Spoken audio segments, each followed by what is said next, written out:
Hello, everyone, and welcome to another SEJ Marketing Think Tank webinar. Today, we're going to be joined by Nicole DeLeon and Andrea Pretorian from North Star Inbound, and we're going to be talking about how to choose the right link building agency, which I think is really important right now. If you know anything or if you're following link building at all, it's one of those spaces that you cannot afford to do wrong, and you have to make sure you get the best partner possible, and that's what we're going to talk about today. My name is Brent Satoris. I will be moderating, doing Q&A, some poll stuff. Nicole and Andrea, I'm going to give a second for you guys. Go ahead and introduce yourself, tell us a little bit about your company, and then throw it back to me and I'll give us some housekeeping notes. Yeah, sure. Thanks, Brent. So I'm Nicole DeLeon. I'm the owner of North Star Inbound. I love building links. I still get really excited every time we build a really awesome link for our clients. I'm still pretty heavily involved in content creation and ideation, and I'm a recovering attorney. And I'm Andrea Pretorian. I'm Senior Creative Strategist. I love words, I love people, I love audiences. So I do a lot of the prospecting for our clients. I also help out with content strategy. I am an audience finder. I like to find the pulse of linkable audiences. And I'm kind of boots on the ground for our projects. Awesome. So jumping into just a couple quick housekeeping points, and then we'll go right into the webinar. If during this entire webinar process you have any questions, comments, anything that you feel confident is acceptable to say in a public forum, there is a box in the bottom of your GoToWebinar where you can insert questions and ask them. During the webinar, we will have a number of polls. I believe there's 2 polls in which we will pause and ask a poll question and give you the opportunity to participate. This is helpful for the panelists and for ourselves, so please take a moment and participate in the poll. We will do our best throughout the webinar to make sure to link any resources. So if Nicole or Andrea reference some sort of article or resource, we'll try our best to get those links into the chat. If we miss one, by all means, ask us and we will make sure we get it to you. After the webinar, please stick around. We have a quick short survey.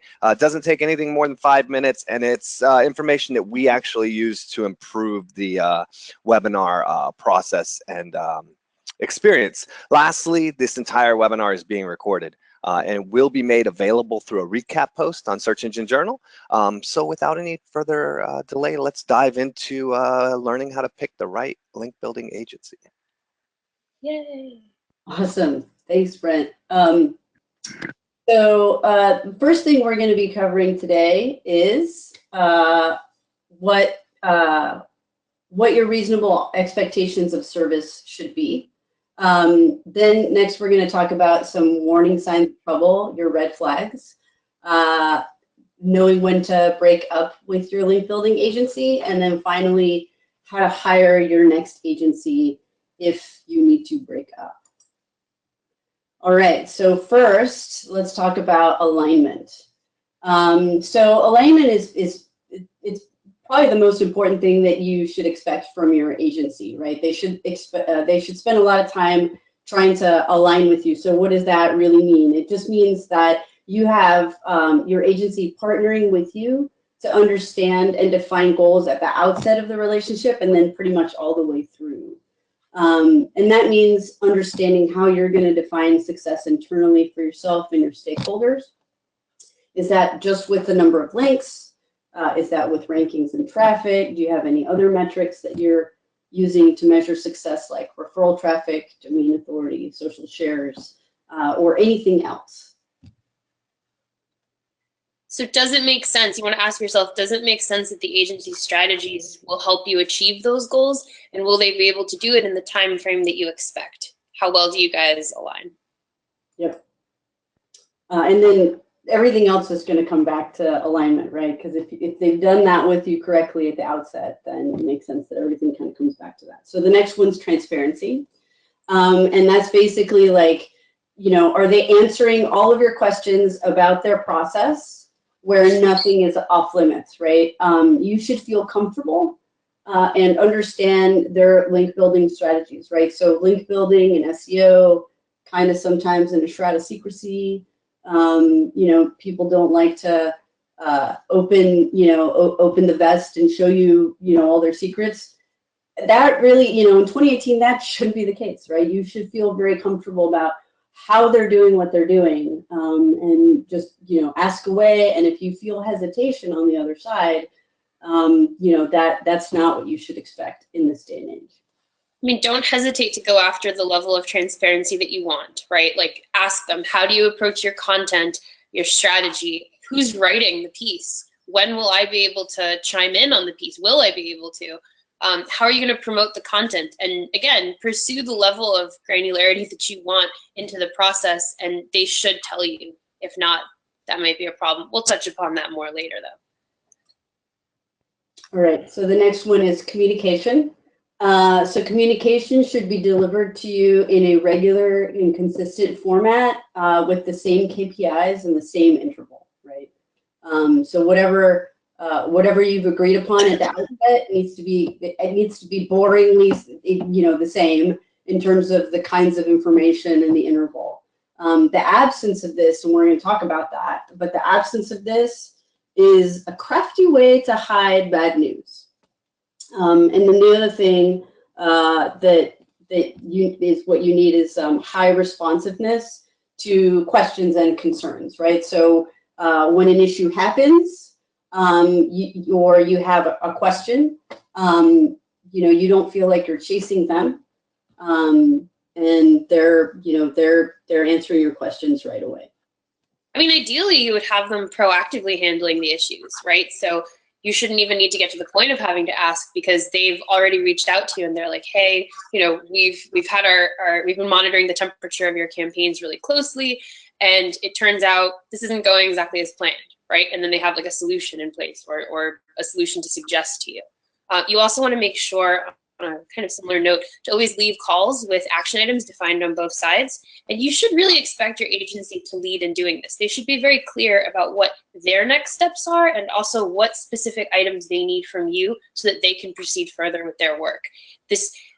We've seen before where this kind of gets left unclear, and so it delays campaigns, or it can hide some of the issues underlying, and it's a short-term solution for the agency, but not a long-term solution for your success.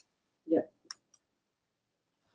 Awesome. Accountability. Okay, so this is just, you know, delivery of the results within the agreed upon timeline and the KPIs, right? So keeping them accountable for alignment, transparency, and communication.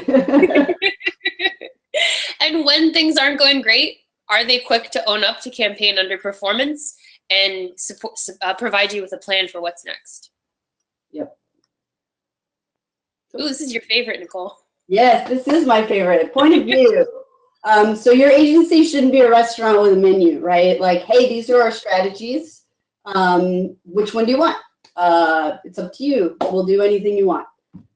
They should have sort of a strong opinion about what strategy is going to serve you best for your particular situation, right? Ideally, you're paying for their expertise. They have a unique vantage point because they service a lot of different clients in a lot of different industries with a lot of different kinds of sites.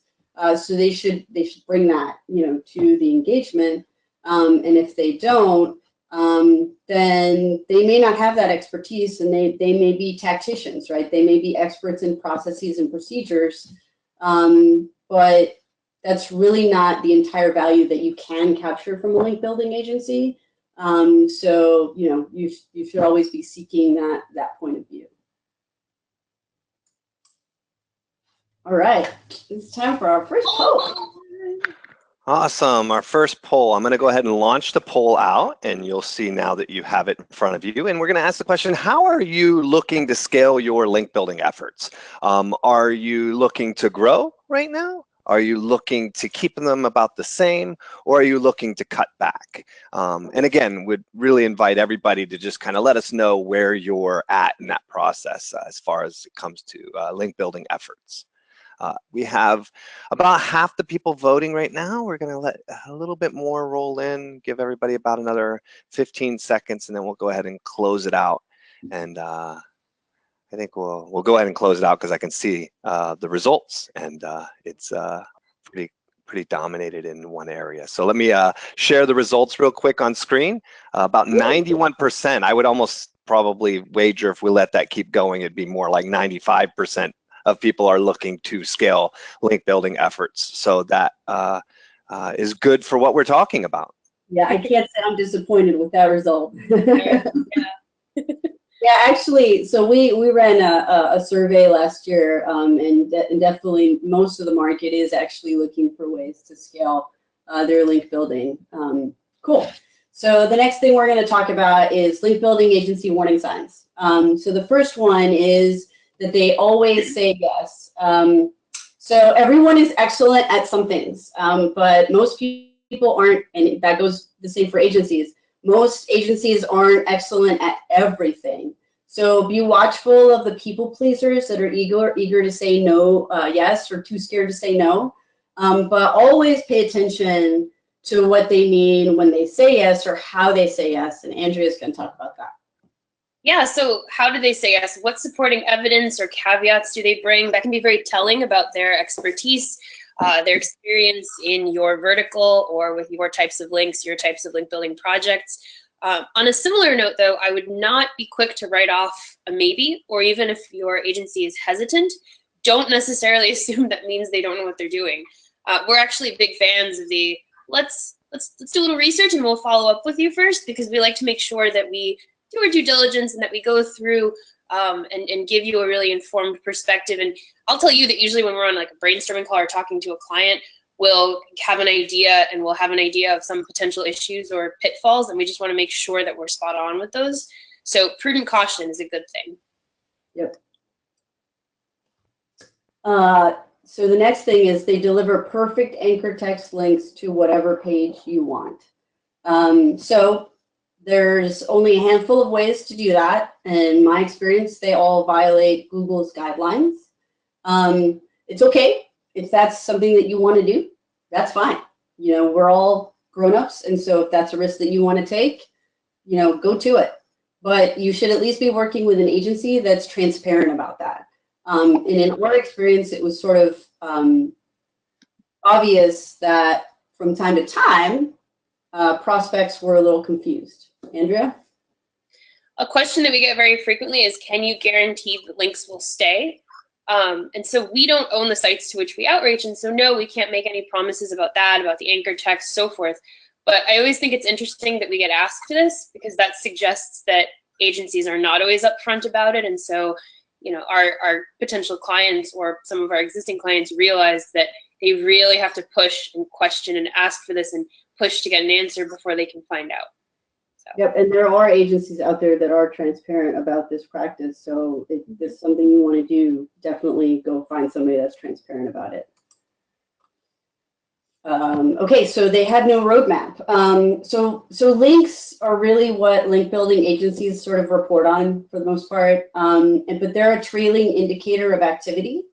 But internally, right, your agency should have a better sense of how much longer they can promote a piece of content and when they'll have to move on to create another piece. So if you ask a question beyond the report that you're getting about, you know, the links, hey, when's that next piece of content? And your agency doesn't know, that could be a warning sign, because they really should. So we typically will know probably a month out when we need to produce another piece of content in order to support the monthly link building quota. And on this, go ahead, sorry. No, go ahead. I was going to say, on a similar note, I think it's very telling when an agency takes a long time to answer your questions. I think that if you have a solid roadmap, then part of that roadmap is keeping your finger on the pulse of the campaigns. And so, you know, if you were to shake us in the middle of the night, we could probably give you an answer about how your campaign is going. So that's another warning sign, like a subset of these warning signs that I would look for. How quickly does your agency get back to you on campaign performance questions? Right, true. All right, they have a high turnover. So link building is hard work, and it can be hard for an agency to keep its staff motivated and engaged. But that's our problem. It shouldn't be your problem. And high turnover is always your problem, not just our problem, because it can erode relationships, not just between the agency and the client, but it's going to make your campaign suffer, right? So for that reason, it's probably the biggest warning sign. Totally. These are individuals that your agency that you're working with are groups of people that need to be able to write audience sensitive pieces and perform outreach to complete strangers, and they need to be able to build positive relationships. So if they can't even maintain positive relationships within their own team, how can you expect them to handle your campaign successfully? Big warning sign. Yep. Oh, it's time for our second poll. Oh, no, sorry. Communicate. You're so excited about polling. Yeah, well, they communicate only when they have good news. So this is psychology, right? Nobody wants to be the bearer of bad news. But bad news happens, right? It's marketing. I mean, we're not perfect. So a good agency will communicate often with both good and bad news. And if there's bad news, not only will they tell the client, but they'll have a plan as to how they intend to address the issue and the timeline, right? So it's a way to sort of like iron out the bad news. And they'll do that quickly, right? They're not going to like run away from the client because they don't have the time or the energy or the space to like come up with a plan for how they're going to address it, or come up with some series of excuses for why it's really not their fault.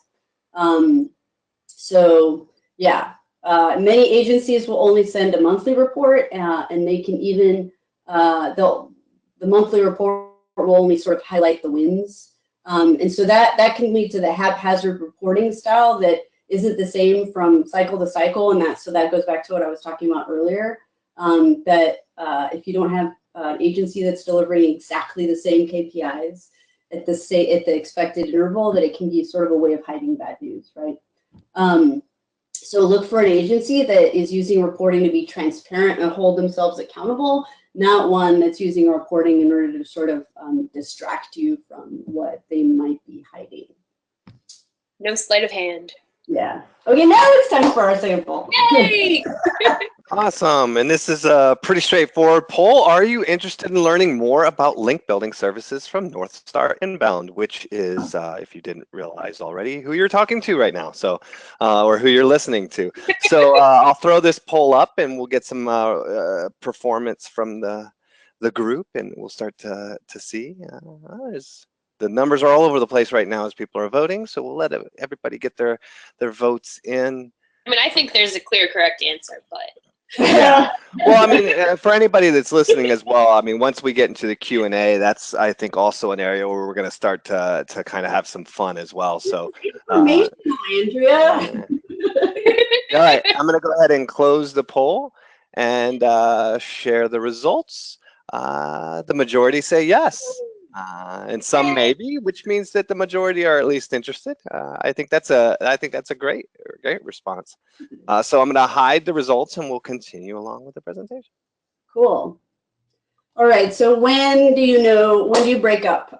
So the first one is everything was awesome at first. Andrew, I can cover this one. Yeah.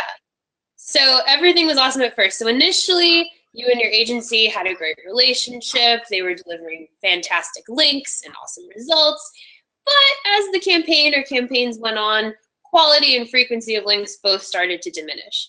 This can happen. This can happen with an agency that you just started working with. Like maybe that first campaign revealed it's not a great fit. It can also happen when you've been with an agency for a really long time. Sometimes they've just run out of creativity for you, and it's time to go and get a fresh pair of eyes on your content and links and performance. So, if you feel like things are diminishing over time, check in, try to use the lines of communication that you have with your agency. But if you notice that it keeps persisting, it's probably a good time to break up. Another good time is when you don't feel like you have a partner in your agency. So when you bring up ideas or issues about campaigns, are you made to feel like you're on the defensive? Do the interactions quickly turn negative? Are you now suddenly blamed for shortcomings for campaign performance? Sometimes, issues like details about your site or about the content will come up way later and be used as excuses when these should have probably been addressed initially at the outset of the campaign. Concerns should be set forward in the beginning. The worst instance of this not feeling like a partner is if your agency is straight up ghosting you. That's a good time to break up. All right, so the last one is they just don't get you. So the links aren't what were promised. You expected more links, higher quality, and no matter how you try to explain your side, right? No matter if you're Rachel or you're Ross, it's like you're speaking a different language and they just don't get you, right? So maybe it's time to go on a break at that point. All right, so how to hire your next, yes, I was a huge Friends fan, okay, guilty. So how to hire your next link building agency.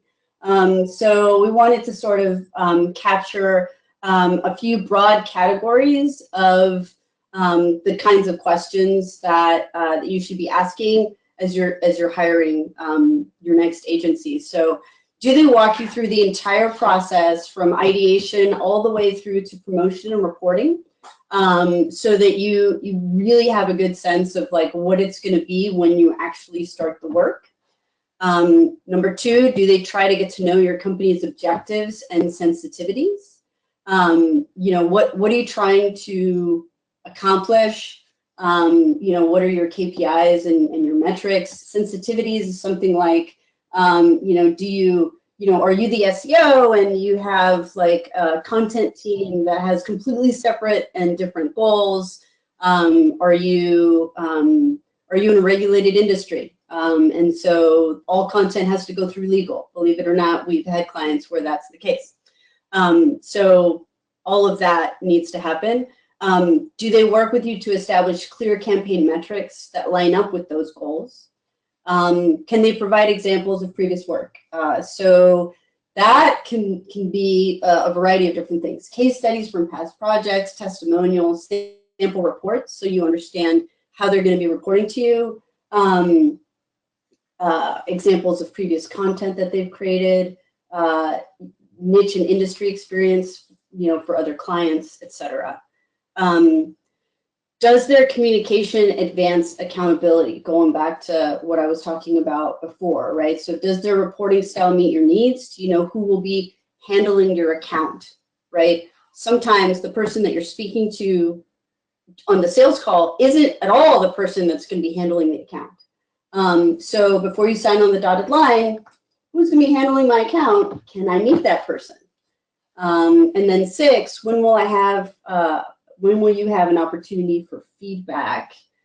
So where, you know, if it's a content-based sort of link building agency, where in the process will you as the client have an opportunity to provide feedback on the content ideas, on the finished product? How will they partner with you to make sure that the content is sort of on brand or on message, or whatever, you know, comport to whatever requirements you would have for those campaigns. And hopefully, if you cover all 6 of those sort of categories, you're going to wind up with a great relationship with your next link building agency.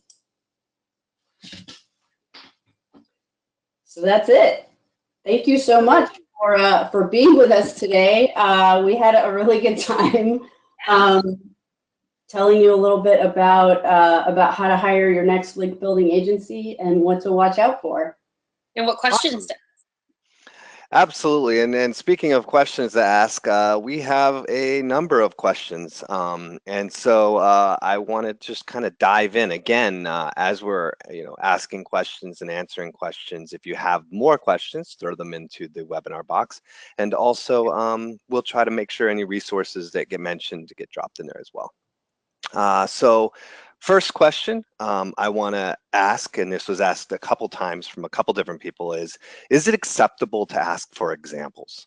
If I'm coming to an agency and, I'm like, I want to see what work you're doing, is there an effective way, a respectful way, an acceptable way of getting exact examples? Yeah, I mean, we always show examples. I mean, so there are, so we're not protective of our like, it's not that we don't want to show you our work, it's that our clients don't want to be disclosed. But we have some clients that have given us permission to show occasional campaigns. So we have sort of a list of pieces of content that we're allowed to share. We can show example links. We have a couple of case studies that are anonymized, so we can show like, hey, we pursued this strategy and produced X number of pieces of content over this time frame and built X number of links to get this result. We're not allowed to talk about, and we can talk about the industry, but we're not allowed to talk about the site. So I mean, there's ways around that, and I think a good agency will have that ability. You should not feel scared to ask for examples. Not at all. I think it makes a lot of sense. And I also just want to add, if they say no, this is apparently a theme for me. If they say no, pay attention to why they say no, right? Because if they tell you, oh, it's because our clients are under an NDA, oh, cool, they're protective of their clients. If it's just a no and it's kind of left there, like just as a no, that might be a warning sign, right? Like they owe you a little bit of accountability for why there's a no there.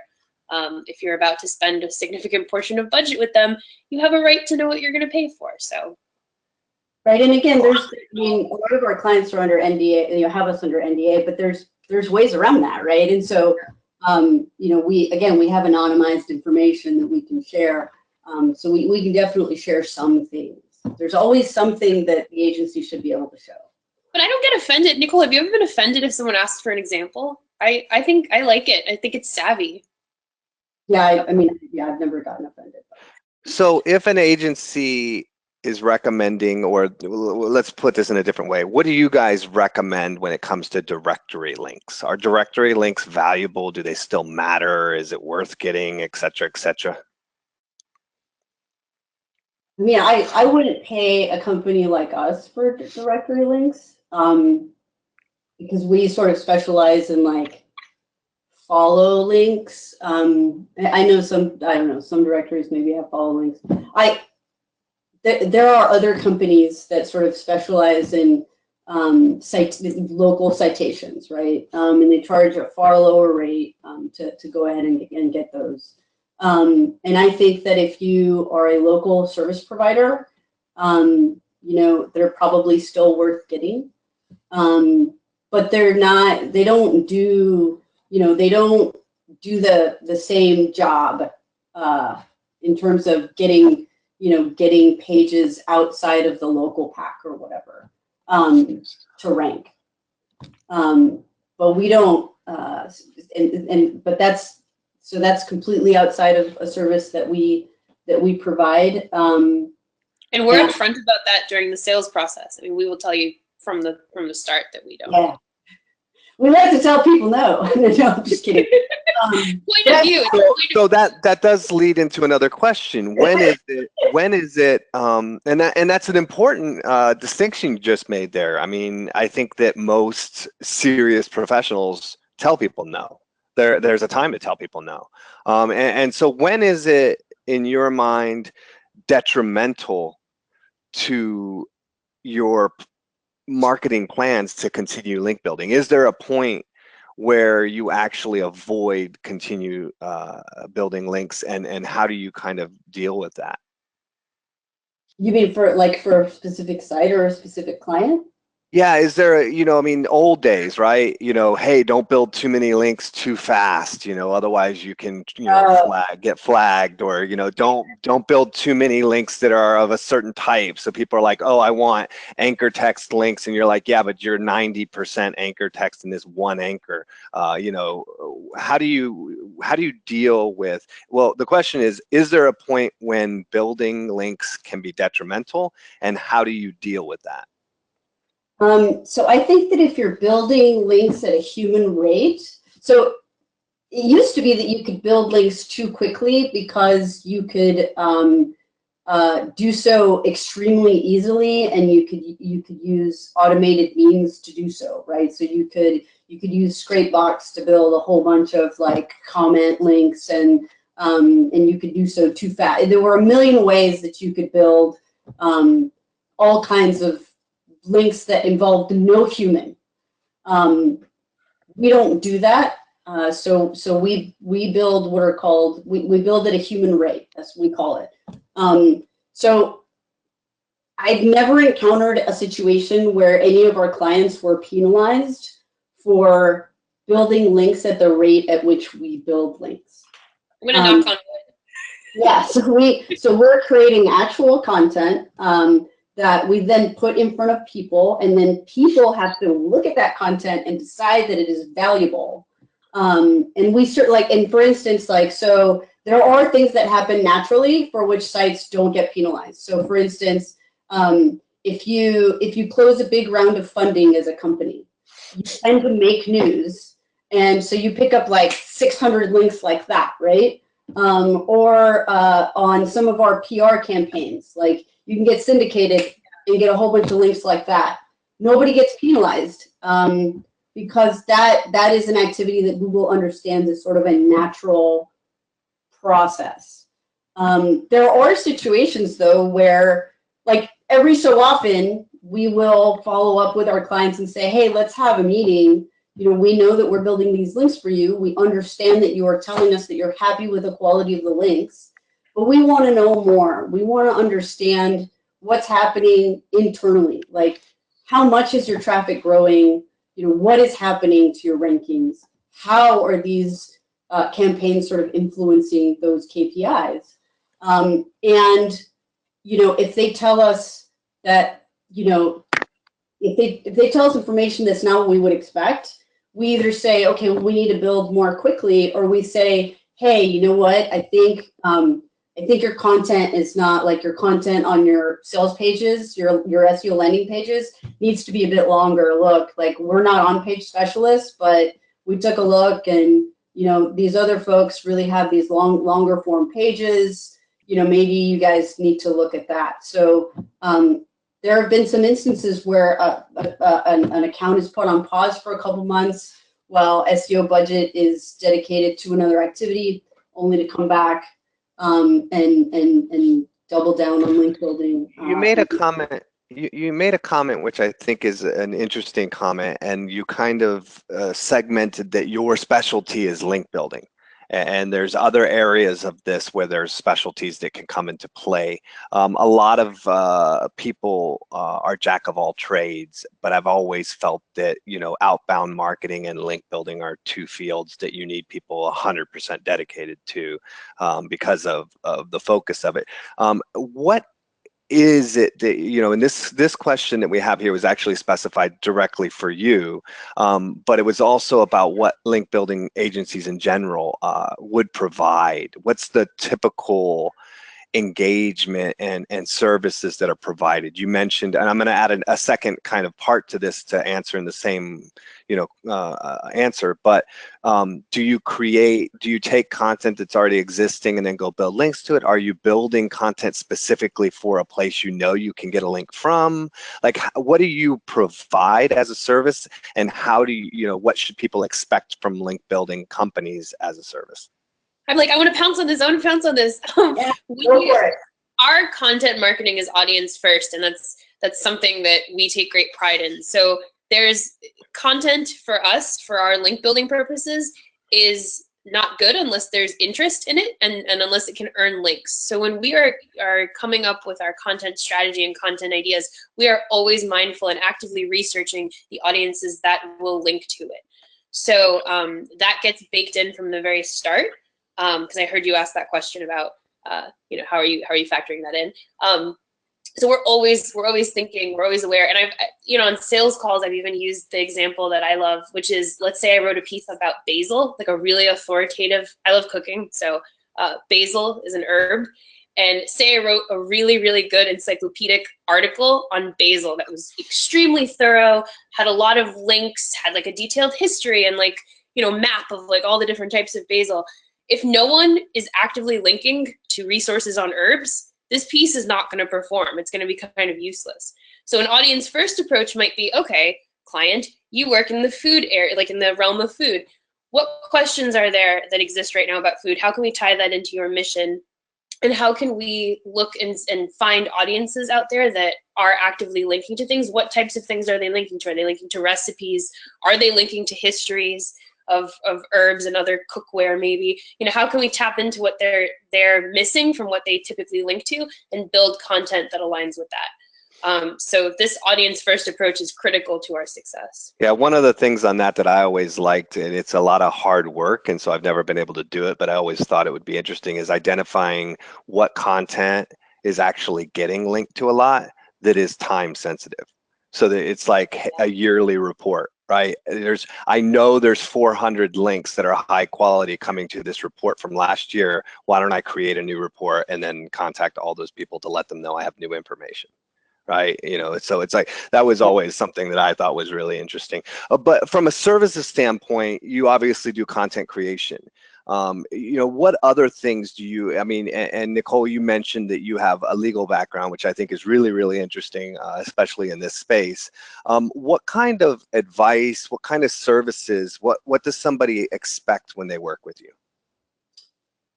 So we have several services, and they all sort of revolve around creating content for the client's website first.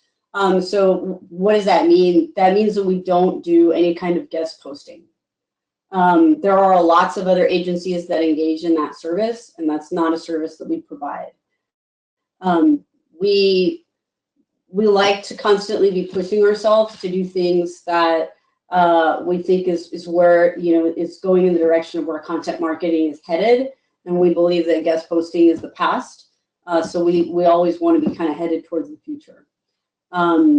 So that's what, and we also, I guess it's hard to answer that question because we sort of tailor our strategies to our clients, but two of our main strategies is we'll build out long form resource guides aimed at particular audiences, and then go promote them.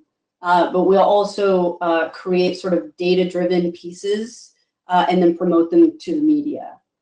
So I have a couple questions that are coming in that are all kind of related to a general theme, and the theme is, when should I be doing this? Right. So let me ask a couple questions in the theme, and let's try to, you know, address a couple of these. Okay.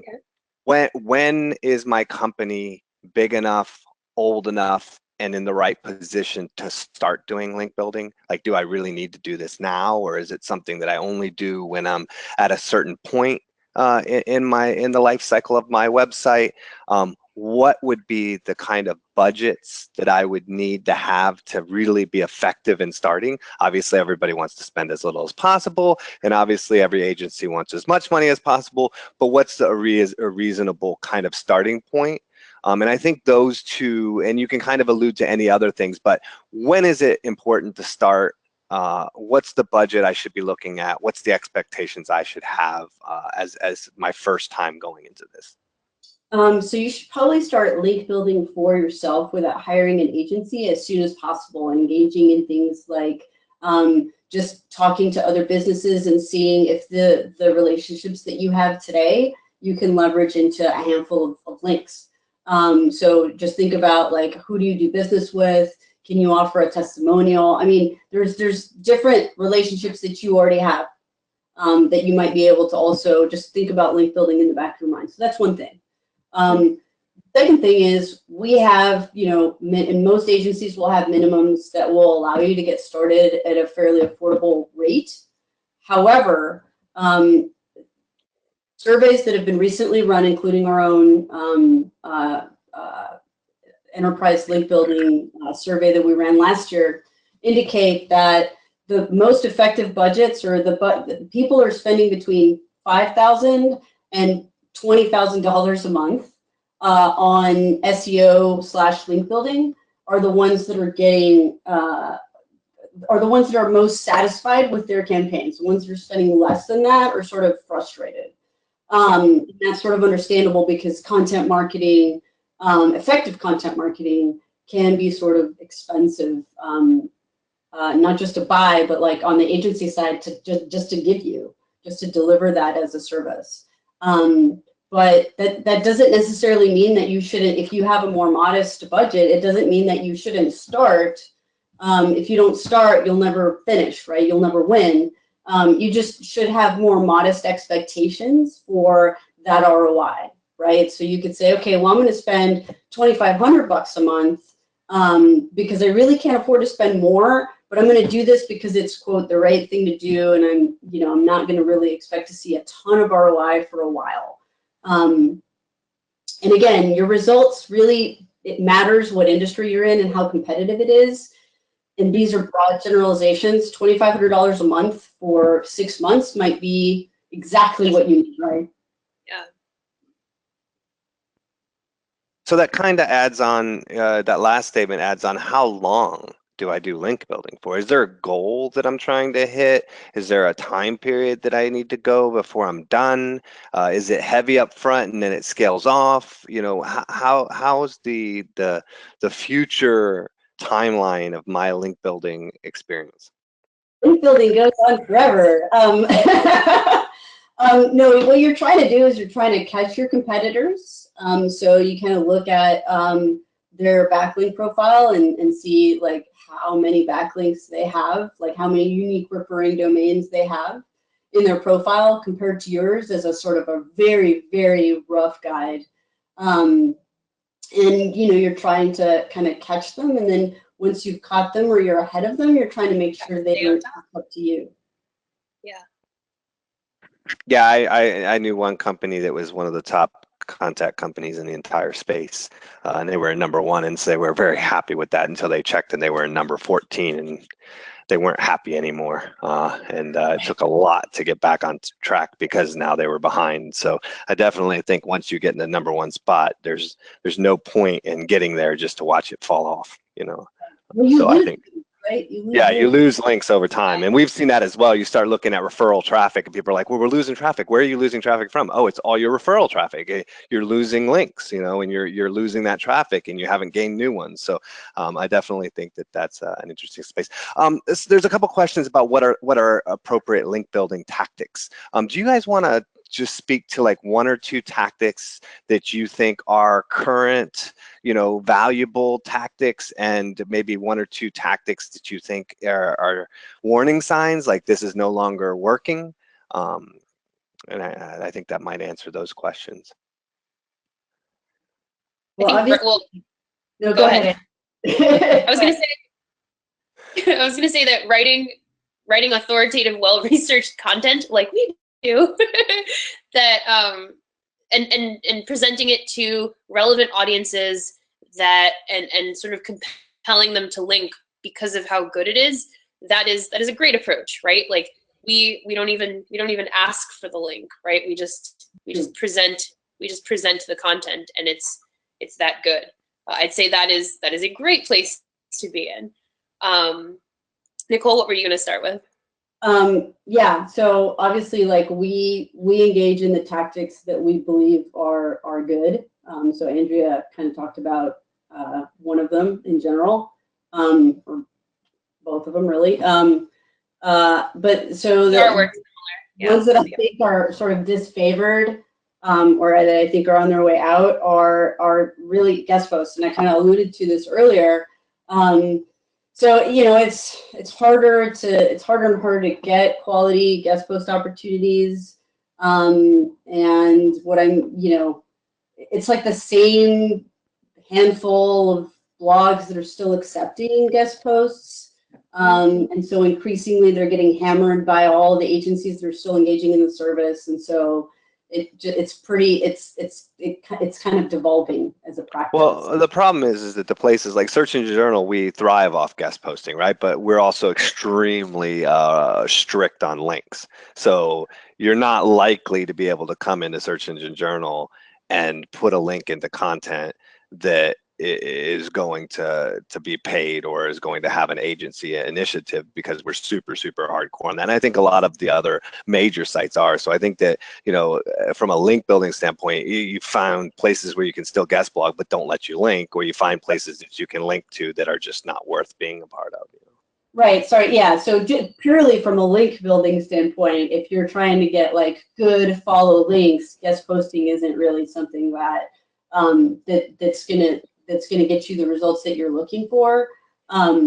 And so not the search engine journals of the world, but the blogs that are sort of left that are saying, yes, you can totally put an in-context link with perfect anchor text to your sales page, so long as you give me a piece of content.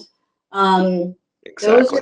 Those are low quality publications, and they also have a lot of those links, right? They have a lot of content with a lot of those kinds of links going out from them, and they're sending the wrong message to Google. So over time, it sort of devolves into kind of this gray to blackish hat. So And I have an Google interest. this a number of times already. So I think this is an interesting one that I'm seeing. This isn't actually approved white hat tactic, but I think that it started to become an issue based on the delivery of it. And that's, hey, I noticed, I love this article on your site, but I noticed you're linking to a resource that's broken.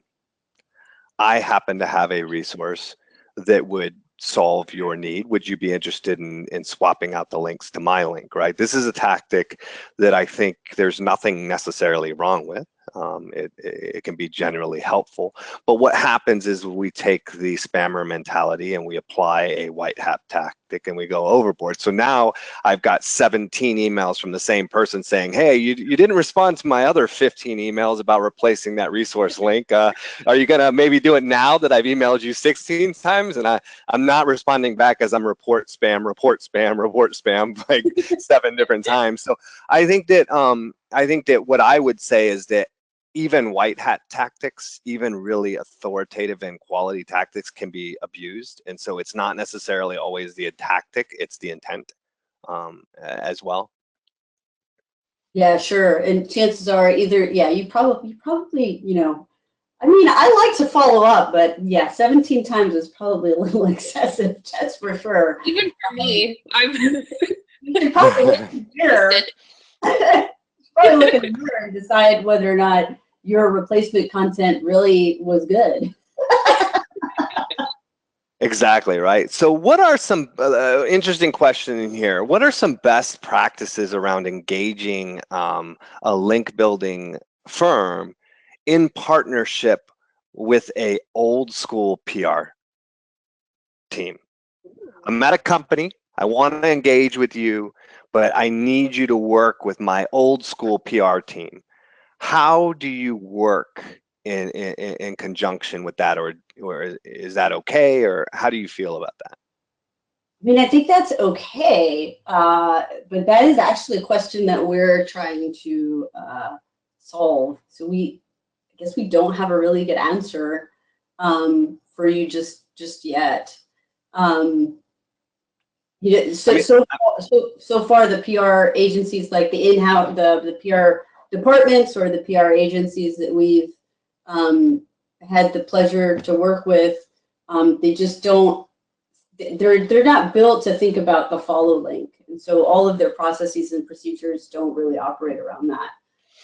Well, I know that in some of my experience, I've seen where you can take the time to better understand what their initiatives are, right? So the traditional PR might be like, we really want this or we really want that. And then being able to align kind of your efforts, the link building efforts to make the PR team look like rock stars, you know, in a way, is one of the ways that we've seen that really work. I gotcha. Okay. Our experience has been the reverse, where an SEO team is engaging with us, but they need to get our content approved through the PR department. And they basically they need everything that we do has to go not only through the SEO team, but through the PR team. Nice. And so it was sort of the reverse scenario. So I think that best practices there, though, is really encouraging communication. I know that for us, what we end up having to do a lot is we'll have our point of contact at one of our client companies, and they'll totally get link building, but then making sure that everyone is on the same page about link building goals within the rest of the company can get tricky.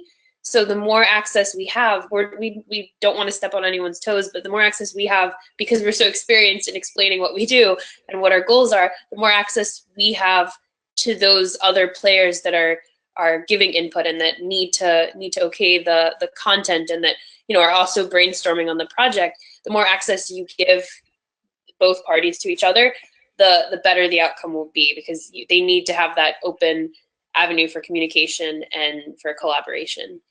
So I want to build links, but my company individual is adamant that you cannot pay for links, and all bloggers in some way, shape, or form are now paid, and so therefore organic link building doesn't exist.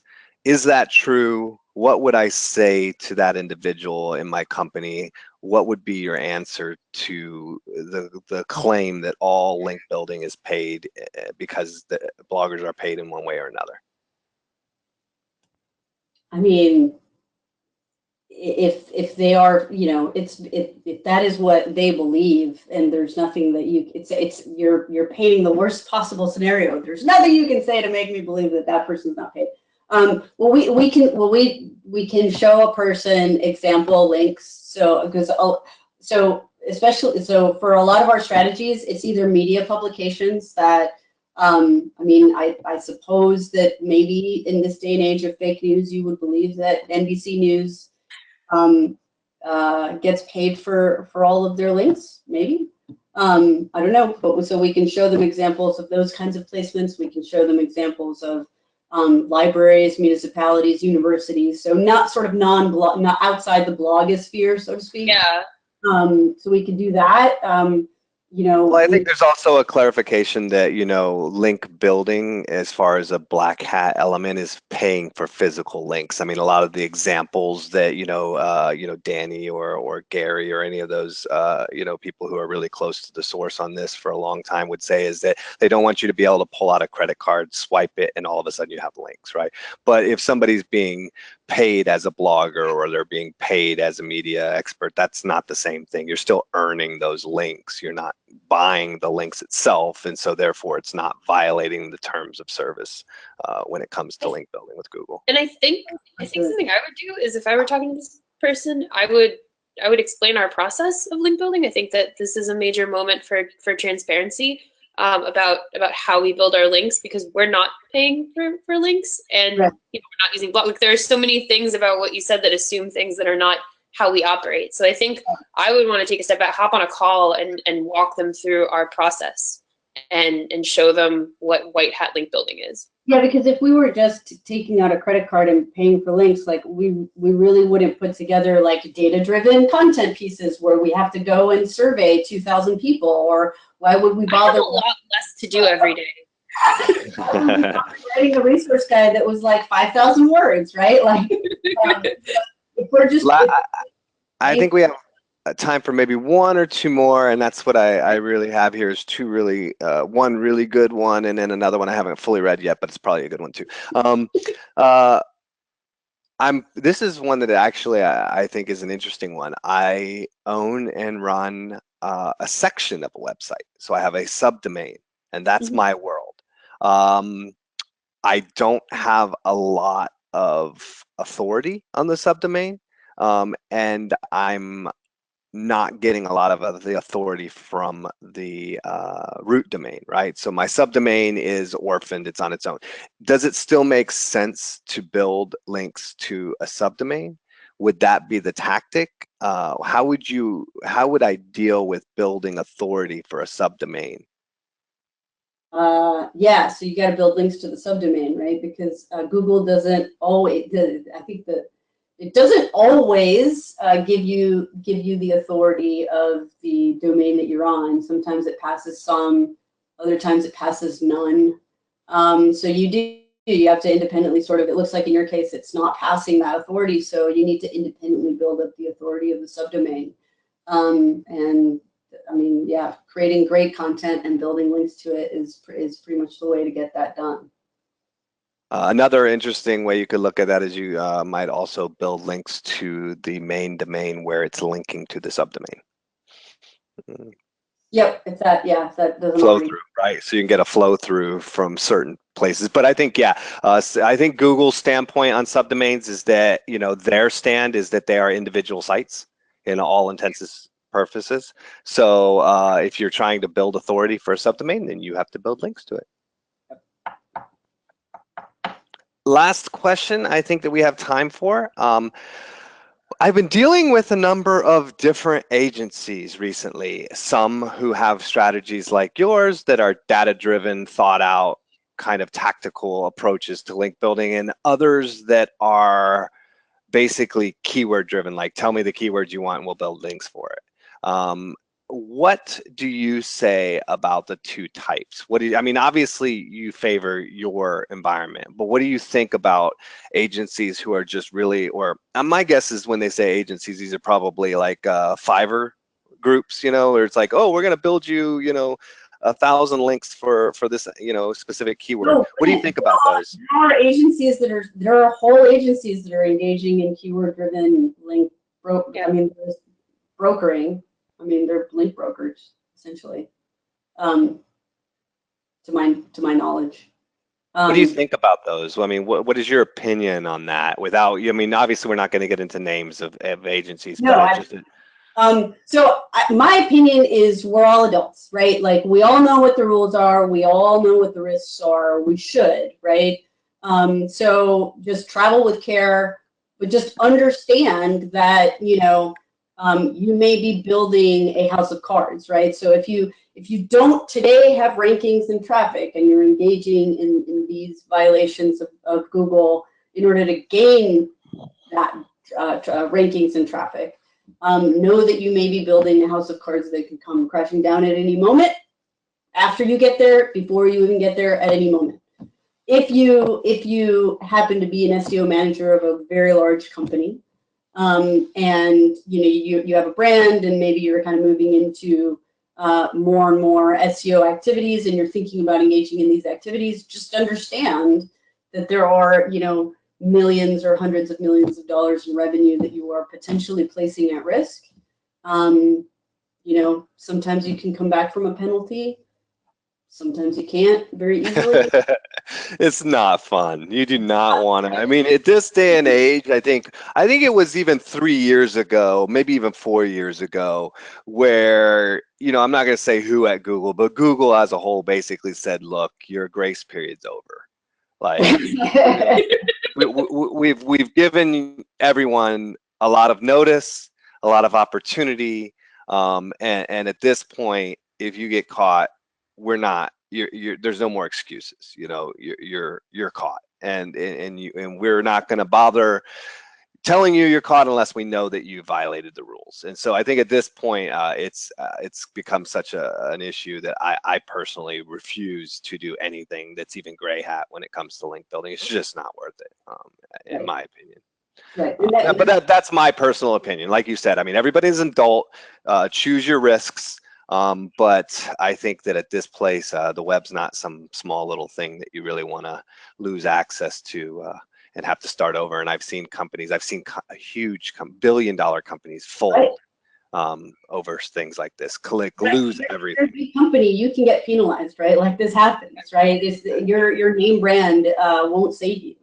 So no matter what size you are, what your goals are, or whatever, I mean, the big G is potentially coming for you.